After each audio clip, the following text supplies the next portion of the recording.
Hi friends, నేను మీ Manikanta, Money Mobile Gallery, డైకా స్టోర్ సెంటర్. ఫ్రెండ్స్, ఇది మా ఫ్రెండ్ మొబైల్. ఇది ఈ రోజు మార్నింగ్ నుంచి స్విచ్ ఆఫ్ అయిపోయింది ఫోన్. ఛార్జింగ్ అయితే ఎక్కట్లేదు. మన 6 పోర్ట్ ఛార్జర్ లో ఎంత ఆంప్స్ తీసుకుంటుందో ఒకసారి చూద్దాం రండి. 6 పోర్ట్ ఛార్జర్లో ఛార్జింగ్ ఎంత యాంప్స్ తీసుకుంటుందో చూడండి ఫ్రెండ్స్. 0.7 యాంప్స్ తీసుకుంటుంది, బట్ అది ఛార్జింగ్ ఎక్కట్లేదు.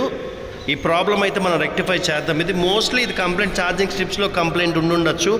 రెగ్యులర్ ఫోన్స్కి వచ్చినట్టు ఈ మోడల్కి సీసీల్లో ఉండవు, ఛార్జింగ్ సపరేట్ స్ట్రిప్ ఇచ్చి ఉంటారు. మనం అయితే ప్రాబ్లమ్ రెక్టిఫై చేద్దాము.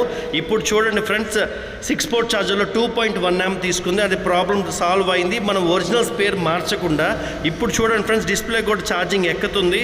ఫోన్ కంప్లైంట్ అయితే ప్రాబ్లం సాల్వ్ అయింది. కస్టమర్ అయితే హ్యాపీ. ఇప్పుడు కస్టమర్ మాటల్లోనే తెలుసుకుందాం. యాక్చువల్లీ నా ఫోన్లో చాలా డేటా ఉంటుంది. నాకు ఉదయం నుంచి అసలు ఏం అర్థం కాలేదు. ఫోన్ అయిపోయింది, ఇంకా నా పరిస్థితి డేటా మొత్తం ఎగిరిపోయింది. దాన్ని రికవర్ కూడా చేసుకోలేనటువంటి డేటా అనమాట. కాకపోతే నేను చాలా టెన్స్ అయిపోయాను, ఏమైద్దా ఏంటి అనేసి. అదే ఒక 15 minutes కంప్లైంట్ రెడీ అయిపోయింది. అండ్ నేనైతే చాలా సో హ్యాపీ, ఎందుకంటే నాకు చాలా ఇంపార్టెంట్ ఈ డేటా అనేది. చాలా బాగా చేస్తున్నాడు మనీ. ఏదైనా మొబైల్ కంప్లైంట్స్ ఉన్నా కానీ, ఛార్జింగ్ కంప్లైంట్స్ ఉన్నా కానీ, ఏమన్నా ఉన్నా కానీ డెఫినెట్ గా ఒకసారి అయితే స్టోర్ విజిట్ చేయండి. ఇట్లాంటి కంప్లైంట్స్ ఏమన్నా ఉన్నా ఇమీడియట్ గా రెక్టిఫై చేస్తారు రీజనబుల్ ప్రైజెస్ లో. Thank you friends.